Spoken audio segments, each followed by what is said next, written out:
What's up, everybody, and welcome to the first UFC Roundup, a nice little podcast where myself and my main man, Michael Chiesa, will break down all things MMA, the inside scoop on what goes down on places like Fight Island, weight cuts, fighter training camps, and just giving you guys a real in-depth, behind-the-scenes look at the sport of MMA and UFC in particular. Mike, how are you, brother?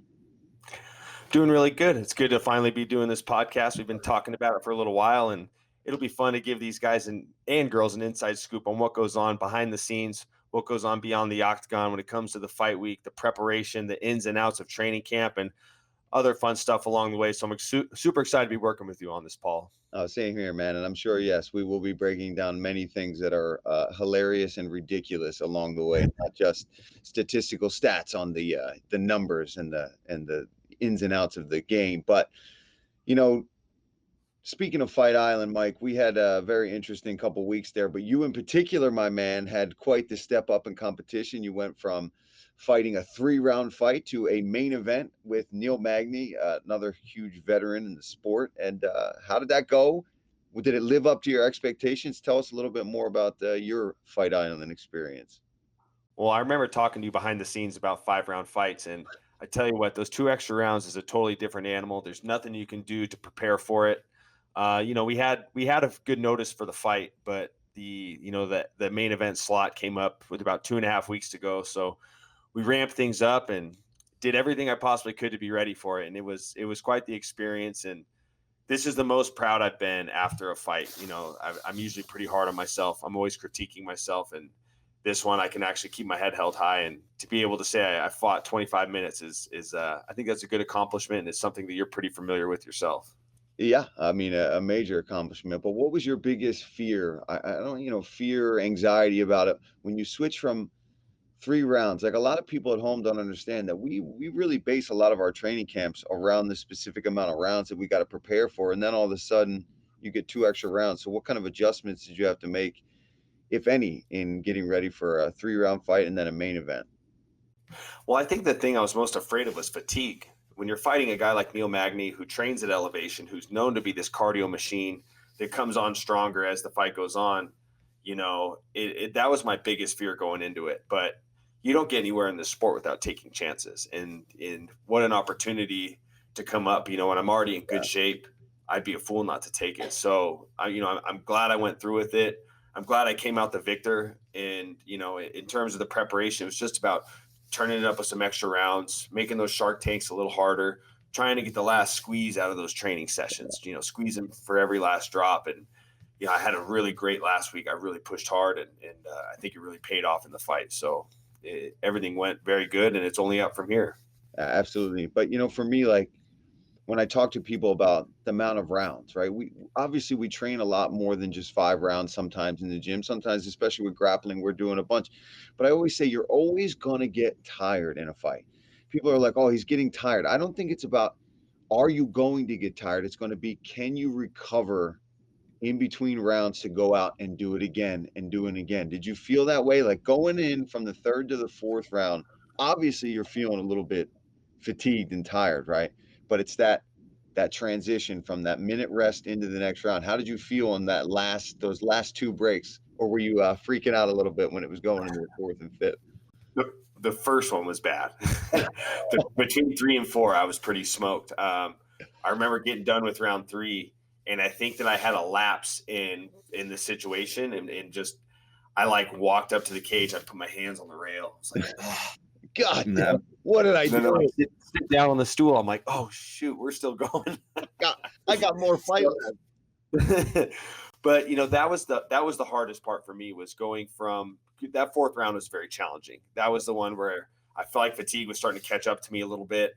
But once I feel like that's when I caught my second wind, as I sat on the stool and was like, okay, we have 1 more round left, one more push. That's all that's left is 5 minutes. And I think that, just on what you were saying, like, you can't train enough rounds to prepare yourself for the fatigue. I think a lot of it sometimes is mental.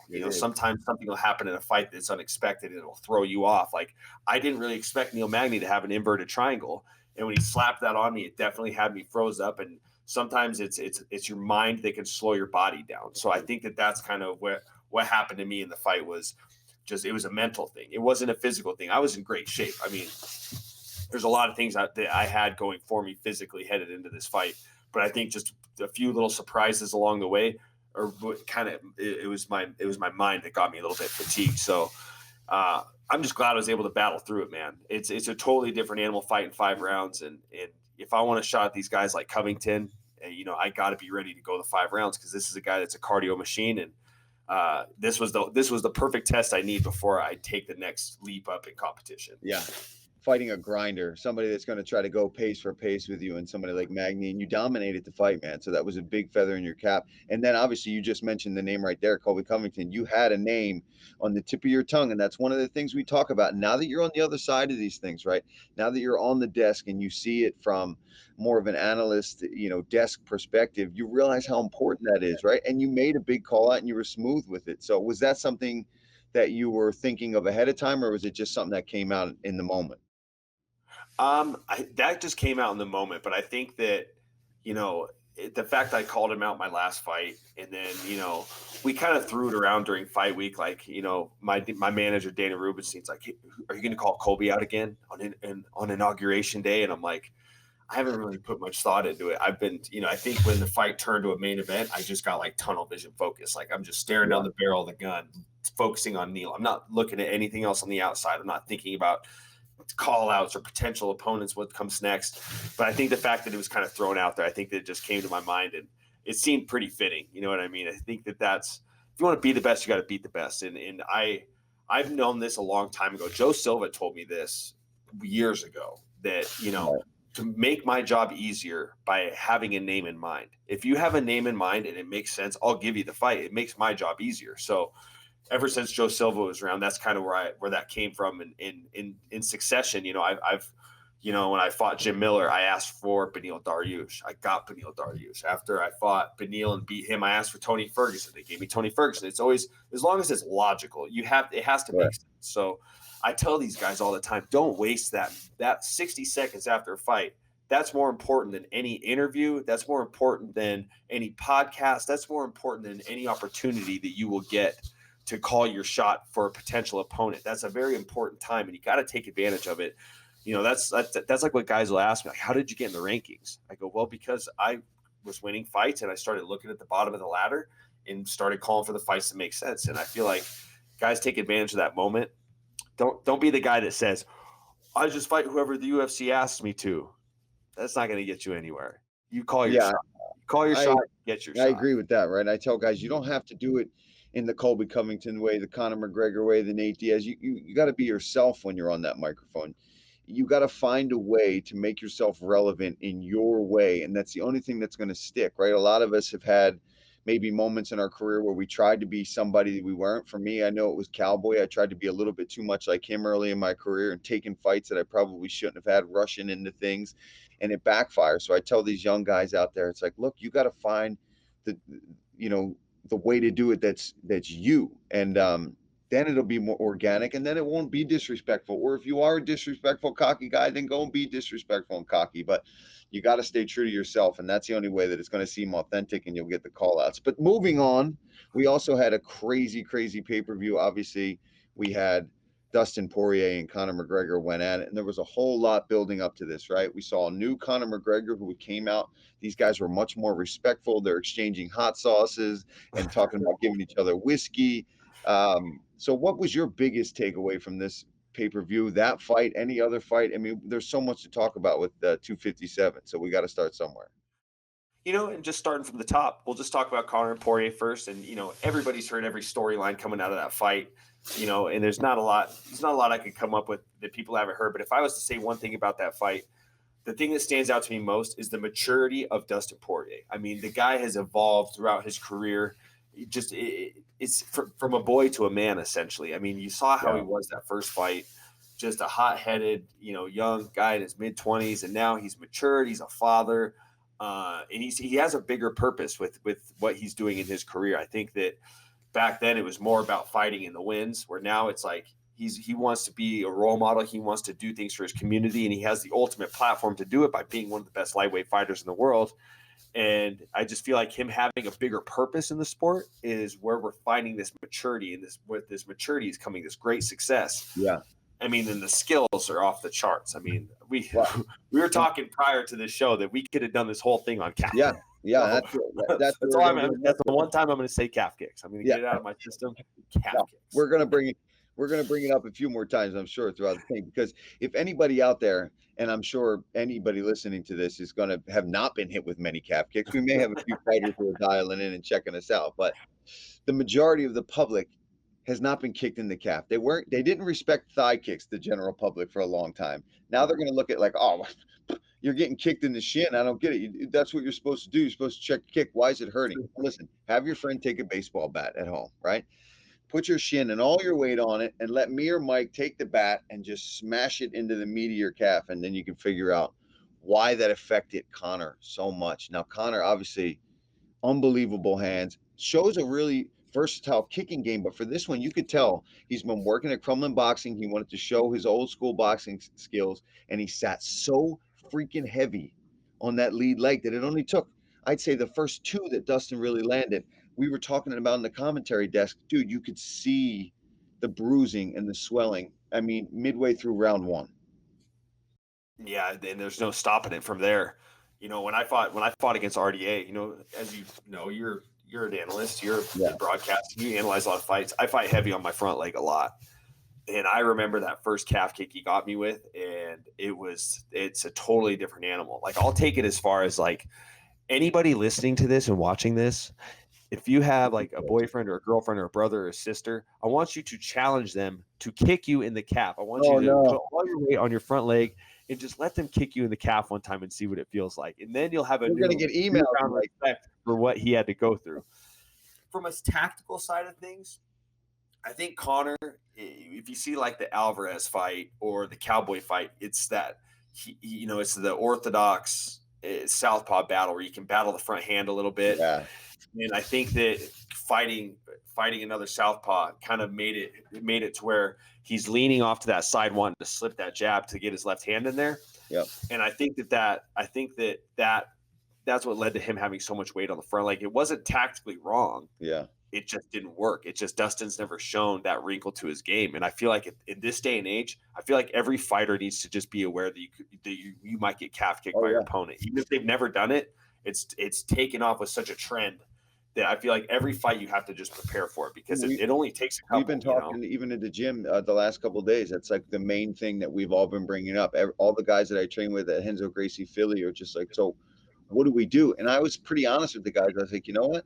I don't have a guaranteed answer to you on how to defend that yet. I said, but what we should start doing is messing around with it. After every session, just start trying to figure out ways to play with the calf kick and see if there's good defensive ways. Obviously, eluding it is a way to do it. Checking it is difficult, right? Because Connor thought that he was checking it, and it still did damage. And even more surprising, too, is Dustin talked about after this fight how flat he felt in the locker room before not possibly, the biggest fight other than maybe when he fought Khabib for the belt, the biggest fight of his life, and he was feeling like crap, and he didn't start having fun until he actually got in there. I mean, we've been there in the locker room, right? We've been on nights where you feel like absolute dog crap in the back room. You feel slow, right? We were talking about it the other day. It's like you're in a dream sometimes. You're in that back room. You're throwing punches like this. And you feel like you just can't get. I imagine you felt the same way in the warm-up room. Oh yeah, I've had fights where I've been back in the locker room and I feel like I'm a man on fire. Like I feel like I feel fast, I feel good. And then I get out there and I don't do so hot. Like the expectation in the locker room doesn't live up to what I thought I was about to go do. But I've also had fights where I felt flat, I felt slow, I'm hitting the pads, and I feel like I'm just like, it's just like sludgy. I feel slow. Everything feels heavy. I feel like my body's already filled with lactic acid, almost like I'm just like, it's like my body's not firing like it should. But then all of a sudden you make that walk and all that goes out the window. You start fighting. Yeah. It's such an uncontrollable thing. I mean, this sport goes so far beyond the physical aspect when it comes to the training and the preparation. Like the mental, if one bad thought gets in your head when you're in the locker room, it can snowball into you having a poor performance. If you put too much thought into having this, what you feel is a lackluster warm up and you don't feel good, you dwell on it, that could snowball into something bad. Or, I've just learned on those moments when I'm feeling flat in the locker room, I just block it out and just convince myself like, hey, this is just this happens, dude. Once you get out there, once the adrenaline gets going, you're going to be great. So I think that, if I was to be a guessing man, that's probably what Dustin did. Yeah. I think that he probably did dwell on how flat he felt in the locker room and just knew that when he gets out there, he's a dog. He'll go out there and fight. So I know what it's like to be in that locker room and kind of battle that feeling, like, I don't feel like I should. I feel like I should feel a lot better, and Yeah. that could also come with the weight cutting. You know what I mean? I'm not going to lie. Warming up in the locker room feels a lot better when I've only cut to 170 pounds than when it did at 155, so that could very well a lot be of it kinks as to work out when you make that 155-pound cut, getting your body even just to be back. And for me in the locker room, it's either I'm pretty much two emotions. I'm ready to absolutely murder somebody and take their head off, or I'm ready to just start crying and walking out of the locker room. So I go through two very basic emotions: scared to Yeah. absolute death. What am I doing here? And then rip their head off and drink their blood afterwards. So it's just one or the other, and it goes back and forth. I'm kind of a maniac when you watch me in the back. And but obviously these two guys have to face somebody next. For Dustin Poirier, let's talk about him first. Now, this guy is declaring himself the uncrowned champ. And you know what? I mean, I kind of don't disagree with him, right? If Khabib is out of the picture and he's truly retired, a lot of people wanted that to be a title fight anyway. It didn't end up ultimately being that because Dana was still trying to see if he can keep the champion around, but it didn't work out. Who do you think is next for Dustin? Is it for a belt? Well, first and foremost, I feel like you got to strip Khabib at this point. I just don't see Khabib coming back. I feel like this is Dana holding on to that dream of putting him in one more big fight. 30-0 sounds a lot better than 29-0, but I feel like at this point we got to let him go. You know what I mean? If he wants to come back, do it down the road. 30-0 is great, but the hype for Khabib will always be there. So if I was to matchmake Dustin Poirier, I say you got to put Conor in there right away. And the only reason I say that is because this division is so stacked. Your weight class is so freaking tough, Paul, that you can't bank on Conor going out and fighting somebody and getting a win to earn his shot back at Dustin Poirier for the trilogy. Yeah. Like you got to book that fight right away. You got to strike while the iron's hot. I think that that's the right move to do. I know a lot of people have been talking about, putting Nate Diaz in with either of those guys, and I disagree. I think Nate should have to fight his way back to a title shot. I could go on and on with this, but I think the most important thing is you got to preserve this trilogy fight. Fans love rematches, but fans love trilogies even more. That is like the do or die. It's 1-1, like winner takes all fight. Everybody loves to see a trilogy, and Conor potentially has two in his hands. One will be there for his whole career with Nate, but this Poirier one, you can't guarantee that he goes out and it does enough to earn a shot back. You know what I mean? I think that it's best to just book him right now. Yeah, I mean, I think it's a matter of, is that what Dustin's going to want? Do you think that after that knockout loss, though I know they're 1-1 both with each knockouts, but do you think it still has the same hype available to it since he got finished that way? Because not only did he get finished, and I'm not putting Conor down by any means, the guy's still an incredible fighter and could win, 5 to 6 out of 10 times if they fought. But when you get taken out like that, at least Dustin's was, 5-6 years ago. He's this new man. He's got this resurgence. Then he goes out and looks like that. Conor's had these layoffs where he's kind of bounced around between professional boxing with Floyd. There's still talks of Pacquiao. And then you go and get finished.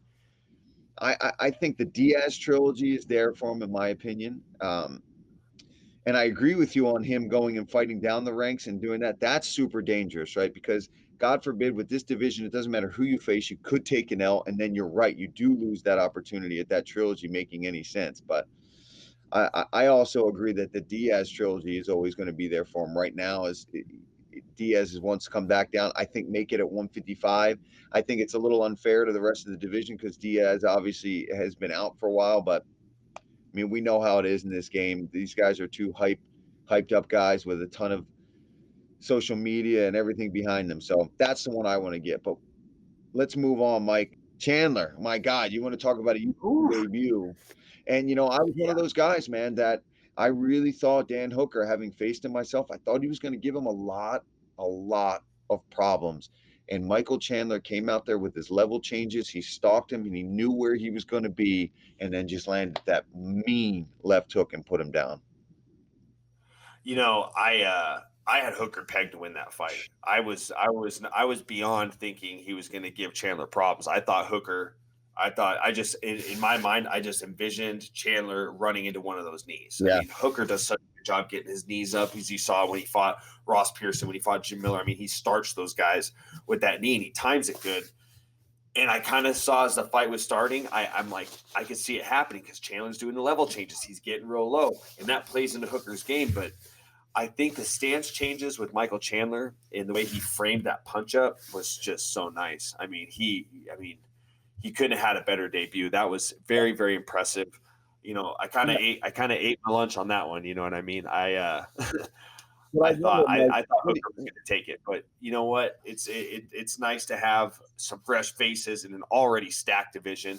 Just shakes things up even more. I feel like I jumped the gun after Chandler won. I went on Twitter and said, "You book Chandler Khabib right now." Yeah. I'm like, this guy came in. This guy was a champion in another promotion. Beat a lot of good guys. Has wins over guys like Eddie Alvarez, former UFC champ. Benson and I think that you put him in some big fights right away. So I think that was very impressive for Michael Chandler, and kudos to him and his team. Yeah. Yeah. I mean, where does this rank among debuts in the UFC? Obviously, the one that always stands out to me is when I remember watching Anderson Silva debut against Lieben. And I remember, I knew Lieben well. I watched The Ultimate Fighter. I was like, oh, this dude, I think he's going to smoke this guy. I didn't know this guy coming in from Japan's fight scene pride. So that debut, I was like, oh my goodness, that there are levels to this stuff. And I watched Anderson come in and just, I mean, handles him like a little boy. What stands out to you? Anyone that strikes a nerve? You're going to laugh at this one. Okay. We talk about the Michael Chandler debuts. We talk about the Anderson Silva debuts. We even talk about the Alistair Overeem debuts. Let's talk about Houston Alexander versus Keith Jardine. Oh, Keith Jardine, yeah. You're right. Keith Jardine's a guy who has wins over Chuck Liddell. He's beat some good guys. And here goes Houston Alexander, just looking as tough as they come, tats from head to toe, just looking mean, and he just smokes him. I mean, that debut stands out to me. I mean, it's easy to forget about these other ones, because it's usually like the debuts of guys that already kind of have a name for themselves in other promotions. But if you want to just talk about debuts of a guy from outside the promotion coming in and fighting an established veteran, you win. I'm taking Houston Alexander all day. You win that segment hands down. That Houston Alexander, Keith, I absolutely 100% remember that, and remember my jaw being on the floor like, oh damn, I didn't expect it to go like that. But moving on again, the big thing for that weekend obviously was Khabib was going to be watching these lightweights, right? There was the co-main event between Chandler and Hooker, and then obviously Dustin and Conor in the main event, and he wanted to be impressed. He wanted something to stand out, and obviously there was two very impressive performances between Chandler and Dustin Poirier. But what do you think? Was it enough? I mean, based on what we've read so far, it doesn't look like it was. I don't think that anybody could have done enough to impress Khabib to come back. Yeah. I mean, I think that all the eggs were put in the basket in terms of Conor knocking out Poirier or having some stellar performance against Poirier, because look how good Chandler did. Look how good Poirier did. And we haven't heard a peep out of Khabib, and he was already very adamant about not fighting Conor again. So I just think that there was really not a shot. There was really no chance in anybody doing anything to draw this guy back out of his so-called retirement right now. I think what people need to do is just lay off the guy. Like, we don't need to rush to get him back in there. Maybe he just needs some time. Maybe him to get impressed is going to take somebody to acquire a string of wins. You know what I mean? We don't got to rush to bring this guy back. He is a superstar. This guy is among the elite in terms of superstar status of fighters in the UFC. We don't have to rush to bring him back. He's not going to lose any shine. He's still training. He's still coaching his guys. That opens up the path for Islam Makhachev to make his way up the rankings. And everybody gives that guy so much praise that he's the next big thing from behind Khabib. So I think that everybody just needs to lay off Khabib's case. Let more of these fights take place. I don't really think there's anything that could have happened to get him out of his retirement from UFC 257. It's just not possible. So I think just everybody needs to lay off the guy and let more of these fights happen. Maybe Let Dustin him wins a few enjoy more. himself. Let him have some tiramisu. Let him have a few Coca-Colas with the boys. Chill out a little bit. The dude's busted up everybody for 29 wins now. I agree. Let him hang it up for a little bit if you want. If he wants to come back, like you said, somebody starts really tearing it up and he sees a challenge. He's still young enough. If he takes a year off, it's not like he's going to lose his skills. He's still coaching all his family, his friends. He's over in Dagestan training. He's still out in California training. Let the man lie. But speaking of performances that really blew the roof off of the place and that stood out in UFC history, quite literally, was Max Holloway, who, I mean, I just have some of the stats that the man broke between significant strikes landed. 445, previous was 290. Significant strike attempts, 744 strikes attempted. Previously, it was 515. Not only is he breaking these records, significant head strikes, body strikes, strikes landed and around, strikes total landed, strikes attempted. The dude cleaned house on that fight. And I really thought that Cater was going to give Max a lot of trouble. I like Cater. I think he's a young, solid prospect. And he made him look like there's just that he was in kindergarten and this guy was in college. Dude, I had actually picked Cater to edge this fight out. I was concerned with Max being so focused on the rematch that he had with Alexander Volkanovski, and you know how this sport can be sometimes. You get too focused on those previous fights, you're going to lose sight of the task at hand. And man, once again, my prediction, I'm having to chew on it because Cater went out there and laid it on him. I mean, Max went out there and laid it on him thick, and I thought there was some glimpses of Cater's power and the things that I thought he could have. I thought the weapons he has, I predicted he would use to his path to victory. He has nice power punches. He sits down real well on his punches. He trains a lot with his boxing, and we know Max is primarily a boxing heavy attack. Yeah. I thought that Cater, he had the tools to negate that. And one thing that always stands out to me with Max is the 69-inch reach. Yeah. I'm thinking Cater's a guy. He's a lot longer. He fights longer. It's the angles. He finds a way in. I mean, that's what I was watching him with John Gooden up on the desk because he was doing quick hits and running around. And I remember just sitting back and I'm like, oh my God. I kept thinking, all right, it's going to get stopped. It's going to get stopped. And, Cater would find a way to land something, keep coming back. But the way that he mixes in just the angle changes from orthodox to southpaw. And also, we were talking about calf kicks being a real problem. And something that Max did that was really interesting in that fight was that little lead-in stomp kick. Because if you're always worried about somebody attacking you to the calf, if you lead in and kind of stomp their leg, your leg is out of the way of that calf kick and you're engaging their bottom half to engage with you so that they can't throw it. Something that I thought he did really clever in that fight. Yeah, he did. He cleared a path to negate the calf kick. But I got to ask you because, you're ringside. You're calling the fights. You're doing what you do best, Paul. You're calling the fights. You're doing great. What was he saying to you? Were you able to hear? I know you guys have your headsets on. Were you able to hear what he was saying to you, or was that? I was working the desk, so I was up on the stage watching that one. So I didn't even actually know what he was saying, but I know he was saying to DC and them guys that he's the best boxer in UFC and something along those lines. And I it's hard to disagree. I think Dustin Poirier might like to challenge that theory, considering that they went to battle with each other. And obviously, I think the power difference, that's where Max is going to have trouble if he does move up to 155. The volume is there, but the power, you see when Dustin lands these shots, there's just something different on it. And maybe with Max's volume, because that's what perplexes me is we just talked about how grueling a 5-round fight can be. We talked about how you can get fatigued no matter how hard you train and how hard you prepared. But with Max coming out and saying he did 0 sparring, he hasn't sparred in 2 camps, and he puts on a performance like that, and he's able to have the output that he did.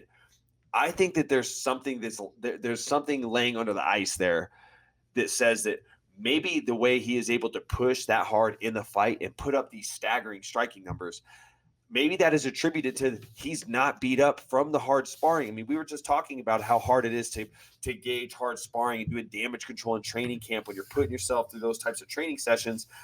It makes me wonder, is that the secret to what led Max Holloway to having this record-breaking performance? Yeah.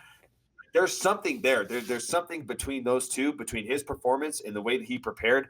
Obviously, that's a byproduct of his training. Yeah. But the no sparring thing, it's still just hard for me to wrap my head around, because I've been doing this for 13 years and I couldn't imagine going through a camp with no sparring, or at least having like no focus on it. I've gone into fights injured and had no choice. Like, hey, you can't spar.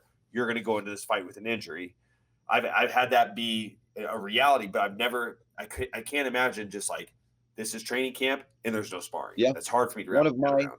One of my craziest performances, and kind of what put me on the map as a UFC fighter, is obviously when I knocked out Danny Castillo with the spinning back fist. Now, that was a nice one. Leading up to that fight, I was snowboarding with Cowboy. Mind you, I don't snowboard. I had never snowboarded. Me being Cowboy takes us up to the top of whatever mountain that we're snowboarding on, and he's like, "You'll be fine." Shows me a little bit of how to do it, and then me and Jafar Veneer, his wrestling coach, are just up on this mountain making our way down. I start to get the hang of it, and I hit the lip of the board and go face planting onto my collarbone. Turns out, I find out years and years later, I thought I just popped it out a little bit. Turns out I broke that first rib because I had a doctor check it out. So obviously I could do almost nothing leading up to the last like 3 weeks of that fight, and I had this cleanest performance of my life. But anyway, enough about that. There was a lot of performances on Fight Island that really stood out to me, and probably a lot of guys that are on the, under radar a little bit because they're not at the main events. They weren't one of the big fights of that week. And for me, one of the guys I want to say that I think is really going to be a contender is Sarukian. That kid can wrestle. I know he missed weight by a pound, so he's got to get that together. But that kid, I really do believe, is going to be a threat at 155 pounds. He can do everything. Beautiful striking, jiu-jitsu, and wrestling. Yeah. I would have to say Sarukian is awesome, dude. I think he's had tough fights since he got into the UFC. Yeah. I mean, he fought Davi Ramos. He fought I saw Makhachev first fight in the UFC. Yeah. I saw Makhachev. I mean, you want to talk about jumping in the deep end, but a fighter that stands out to me is I got to go with Ricky Simone. I mean, this is, on that same note, he's a young gun that's come into the UFC, and he's only fought top caliber competition. His shortcomings came at the hands of Uriah Faber and Uriah Faber and Rob Font. But those are, former world champion, first ballot Hall of Famer, and a guy that's in the top 5 right now. That's not a bad place to be, to learn those lessons at this young age and have so much room for growth. And I think his style can give a lot of guys problems at 135 pounds. Yeah, he's absolutely fantastic to watch. And one more fighter that I want to give a shout out before we move on to some of these title fights that have recently been announced is Manon Fiorot.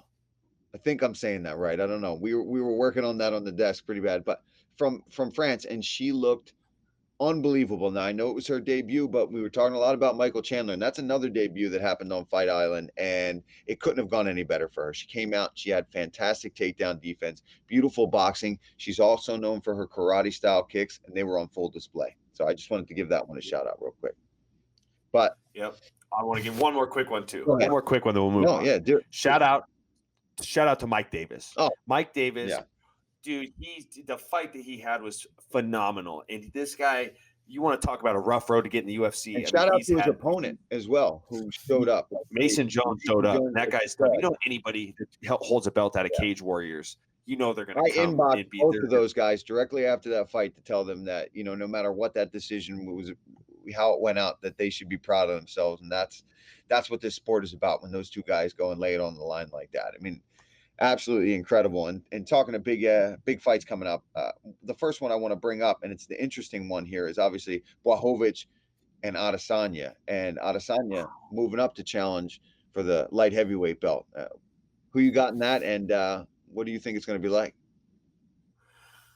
Well, this is going to be a big test for Israel Adesanya. And usually I've kind of gotten over this whole double champ thing. Yeah. It got played out too much. Everybody who's fighting for 2 titles jams up the weight classes. But I agree with this matchup being made because 185 is so stacked in the top 10 that essentially we, with all the matchups that are going on at 185, we have like an 8-man tournament going on that essentially we're going to find out who's going to be the Yeah, number one that's cool. contender in the next, like through April. Like you got Robert Whitaker, Paulo Costa, you got Darren Till, Marvin Vettori. I mean, that's gonna You gotta let it that play right there out, is play gonna out a little eliminate bit. the potential guys. So I agree with let Izzy go up a weight class, further his legacy if he can beat Jan Blachowicz, and then that'll give the opportunity for the 185 division to kind of sort things out, and we can figure out who is the clear-cut number one contender amongst those elite savage fighters at middleweight. Yeah, and I agree with that, and that's a good point. That it's kind of like a tournament going on in middleweight to see who should be next to face Izzy. And I think for the double champ thing, I agree. It's kind of like, all right, we've seen it 100 times, but for somebody like Adesanya, who's defended the belt, has proved that he's a star, proved that he's a champion who likes to stay busy. I think he deserves that opportunity to go up there and try to get another belt, like all these other guys and women who have had the chance to do that. I think at a certain point, when you've proven yourself as a champion, that's kind of the UFC's way of saying, all right, now I get to let you really go for legacy and even bigger bucks and really cement yourself as just an absolute superstar.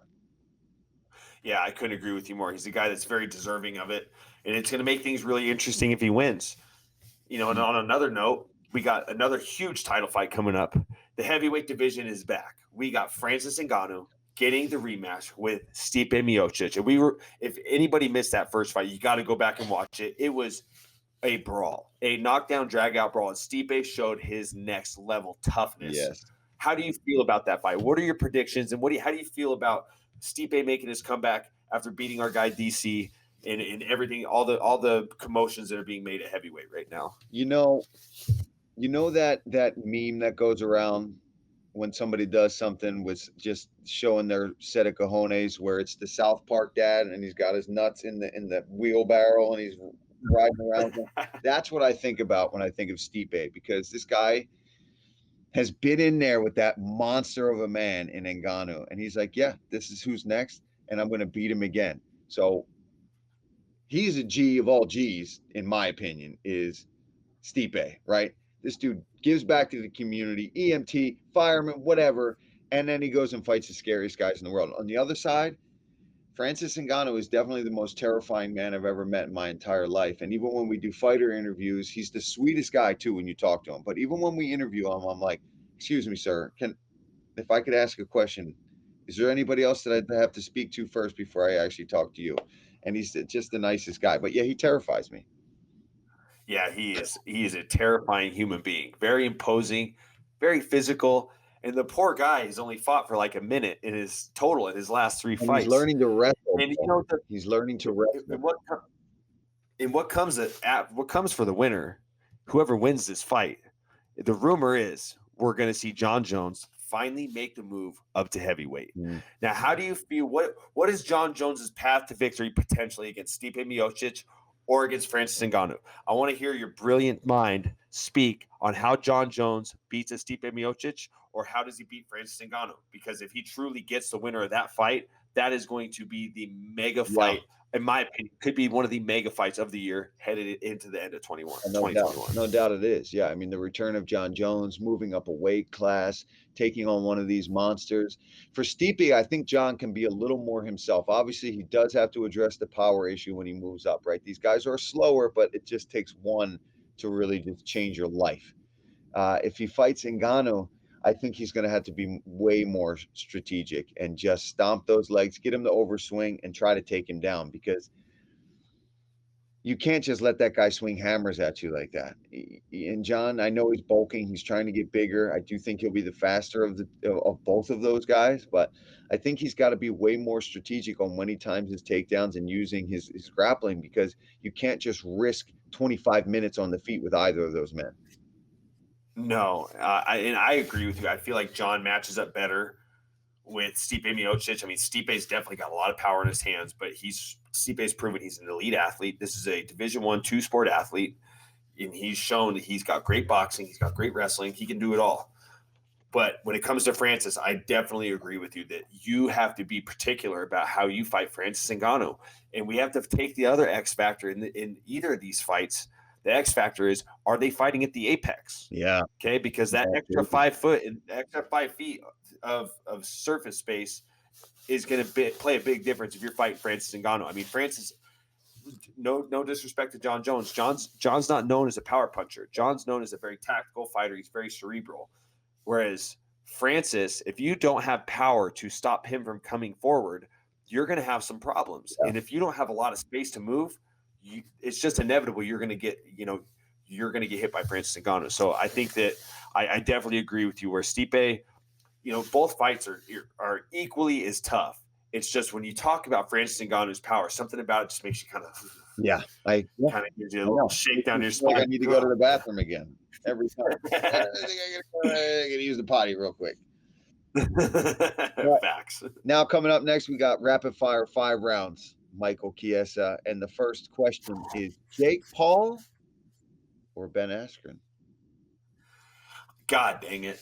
I can't pick against Ben Askren. I mean, I know Jake's so focused on boxing, but I cannot pick against Ben Askren. I cannot pick against one of my own in that fight. I'm taking Ben Askren. What about you? Oh, man. Dude, if they're just boxing, I fear for Ben. I mean, I think if this is an MMA fight all day long, he wins this thing. But I don't know what he's doing. I don't know why Ben agreed to this fight. I don't know. I mean, obviously money, right? He's going to make so in the end, I don't think it really matters for Ben. He knows he's not a striker. He's going to go in there and try to slap up this kid and get out of there. But either way, he's getting paid. But I think if it's just purely boxing, then Jake might be able to touch him up a little bit. Hey, if it starts going south, just take him down and get disqualified. He's gonna. I guarantee he's gonna. You don't lose.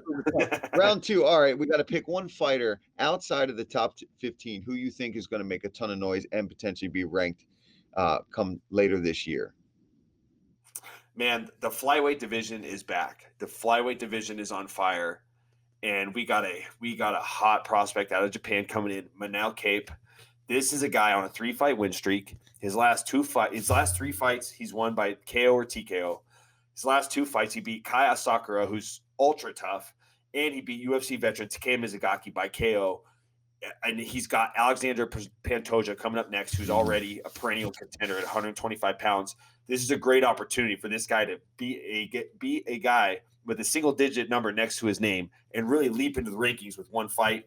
He's got dynamite in his hands. I'm super excited for the Manel Cape debut in the UFC. Yeah, that's awesome. And I agree. That division is just becoming, a fan favorite right now. And this is the division we were talking about not being around for a while. And now, every time I watch these flyweights go, I'm like, oh, and guys are debuting. We're getting more and more fighters involved in there. I'm going to just move on here to round 3 because my guy is still going to be Sarukian. He's not ranked in the top 15 at lightweight. And I think that by the mid to the end of this year, he's going to get a ranked opponent. And other than me, of course, naturally. But he'll get somebody and he can end up in those rankings. But for round 3, we got the lightweight division is wide open. Who do you think, other than me, naturally, do you think will be the lightweight champion by the end of 2021? On a side note, just to let the fans know, Manel Cape will be fighting February 6th, which is the next UFC card. So I just want to get that out there. Didn't get that out there when I gave my round 2 answer. You got to promote. Sorry, falling a step behind. Who's going to be the lightweight champion at the end of 2021?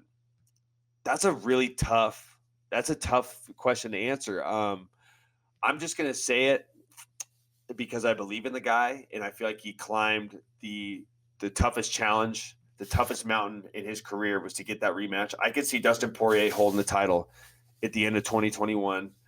I think I have a lot of faith in him, especially after that Conor McGregor performance. I think that he's finally come into his own, and I think he has the potential to cement his legacy as a undisputed lightweight champion, put the belt around the man's waist.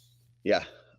He's definitely on the top of my list, and I also think the dark horse, who's not so dark anymore, is Charles Oliveira, and people's finally getting the respect that he deserves. The guy's on an absolute massive winning streak, and he's looked better and better on the feet. He's looking bigger and stronger in there as well at 155 pounds. I think his desires to be back down at 145 pounds at this point in his career are gone, and at least they should be gone. And speaking of February 6th, we got Overeem and Volkov and Edgar Sandhagen. Now, I want to start with that one real quick. The Sandhagen-Edgar fight, right?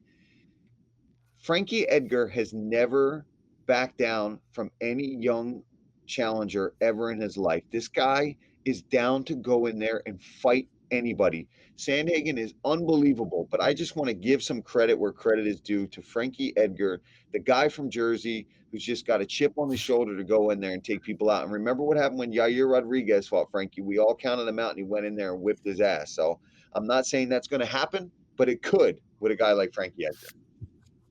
Yeah, this is a guy. It's so hard to root against Frankie Edgar. I mean, this is a guy that time and time again he's proven us wrong. I mean, he conquered BJ Penn twice. You know, he's overcome some tremendous adversity in his fights with Gray Maynard. Then he goes out and he beats Pedro Munoz at 135 pounds, and really shown that this old dog's got some new tricks up his sleeve.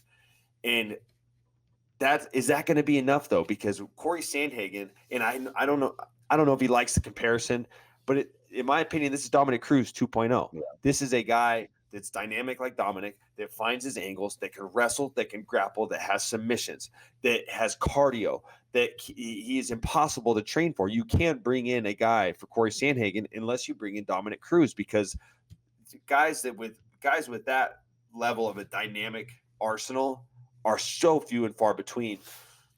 But on the other side of it, Frankie Edgar, he's coached by Mark Henry, and we know he's a master of game plans. I mean, you spent time training in New Jersey with the same guys Frankie trains with. You know, that's a hard fight for me to pick.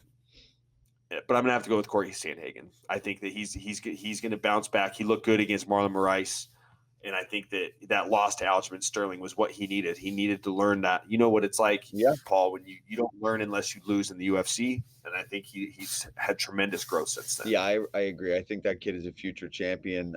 Just the way he handled himself in that Marlon Moraes fight was just incredible. The poise that he had. He looked like he knew something everybody else didn't. And it was incredible. And Overeem Volkov, I mean, you got to love the Reem, man. This guy's sticking around. He's past 40. He's done everything you can in sport except one thing, and that's hold the UFC heavyweight belt. And that is all that he's sticking around to do. And every time you talk to him, every time we interview him, man, that's on his mind. That he knows that he's a few wins in that division away from getting that shot. And I love that matchup. I think Overeem's going to do really well in that fight in particular. I think he has such a knack for finding range and being patient anymore. And now that he's been in Denver training at altitude with that team, he seems to have figured something out that's just going to make him much more consistent in the win column. Yeah, I totally agree. And I think that one thing that Alexander Volkov doesn't do that's going to hold him back in this fight with Overeem is, for as big and as rangy as he does not fight long. Yeah. He's a guy that likes to fight inside. He fights short. He likes to fight in the box. I don't see him use long punches. I don't see him use teep kicks. I don't see him use his frame as he should, or at least is the way I feel he should. He still wins a lot of fights. He's still a tremendous fighter, and it's going to be a good main event. But now I got to ask you, Paul, round 5, and this is a question I know you're not a huge fan of, but we got to know. I won't tell your boys in Philly, even though they're going to hear this anyways. Yeah. No. Who do you have winning the Super Bowl? Patrick Mahomes and the Kansas City Chiefs, or the ageless wonder, TB12 in the Tampa Bay Buccaneers? Shout out to my Uncle Joe. He's a sports psychologist with the Buccaneers. Oh, really? Man, Joe. Who do you got, Paul? I mean, I'm going to go with the Chiefs. You know, obviously Andy Reid over there, and he was our coach for many, many years. So if I had to pick, obviously I'm going that route. Especially I got to pick against Tom Brady. You know, to me, he'll always be who he was with the Patriots, and I just can't let that go. As an Eagles fan, go Birds. I can't pick Tom Brady no matter what team he's playing on. So I'm going to go with the Chiefs. What about you? Paul, you got to get over it, man. You guys got the last laugh. You got the last laugh. You guys beat him at the Super Bowl. Nick Foles took him down. You got to let it go, man. You got to, you and Paul need to, you and Tom need to sort things out. I'm going with Tom Brady in the Tampa Bay Buccaneers because they got this stellar offense, and the sports psychologist that works with the Bucs, he's got them mentally sound. He's got them on point. I know Uncle Joe Corella, he's been working wonders with these guys. And I feel like that they're finally starting to click. They have a great defense. The running game's strong. And I feel like this is Tom Brady's swan song. He's got to get one to prove it to Bill that he's not a systems quarterback, that he is Tom Brady and he's just that dang good. So I'm taking TB12 in the Bucks. There we go. Well, hey, Michael, this was fun, man. It was Just good. sitting here having a chat. We're going to wrap these things up. Listen, we're off this weekend. We're not working Saturday. The next time that you guys will see some UFC action is obviously February 6th. And then we got the Super Bowl. So lots of good things coming up. Everybody enjoy their break. We had a blast doing this show, and hopefully we'll be back at some point doing one of these things again. And yeah, from us, that's goodbye for now, and hopefully we'll catch you next time. Absolutely. It's good to see you again, Paul. And I like your matching shiner, buddy. Yeah, I know, right? Putting in that work, man. Putting in that work.